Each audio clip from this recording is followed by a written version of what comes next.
Hello दोस्तों, तो अब हम पढ़ने जा रहे हैं मैकेनिक्स यूनिट 5। जब एक कण ऊर्ध्वाधर एक धाररेखा में गति करता है उसका सेकंड पार्ट।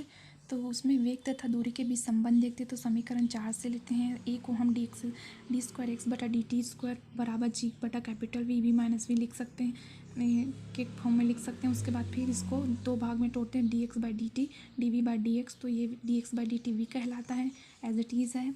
उसके बाद हम पक्षांतर करके दोनों तरफ समाकलन करने पर हमें जी एक्स बटा कैपिटल वी समाकलन ये प्राप्त होता है।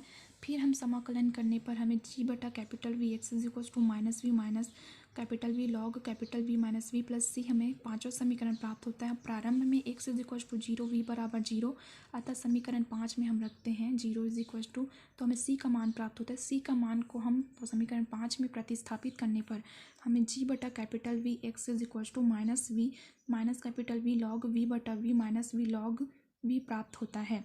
जी बटा capital V x minus v log minus नहीं वी लॉग ये प्राप्त होता है। अब हमें इस तरफ जी बटा कैपिटल वी को पक्षांतर करने पर हमें एक्स का मान प्राप्त होता है, जो हमें ज्ञात करना था। समीकरण 6 प्राप्त होता है। यही जो है हमारा जो कि वी तथा एक्स के बीच संबंध है। अब इसी के अनुसार हम वेग तथा समय के बीच संबंध देखते। पुनः समीकरण 4 से ए बराबर जी बटा capital V v minus v, a को हम d we by D t लिख सकते हैं, इस फॉर्म में हमने लिखते हैं। उसके बाद प्रारंभ में जीरो पर जो टी बराबर जीरो वी बराबर जीरो होता है, समीकरण 7 से ये प्राप्त हो, सी वन का मान प्राप्त हो। सी वन के मान को समीकरण 7 में प्रतिस्थापित करने पर हमें जी बटा capital V T is equals to minus log capital V minus we plus log we.